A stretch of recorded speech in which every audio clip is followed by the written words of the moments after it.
Welcome, today I am with Microsoft Surface Laptop Go and I will show you how you can lock and unlock your taskbar. So you have to aim your mouse to the taskbar and then tap by using right button on your mouse or your touchpad, and you have to find the lock the taskbar option, and when the switcher is available it means that our taskbar is locked, so we cannot move it.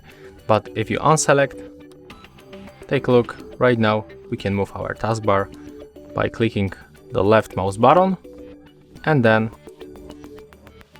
swiping around.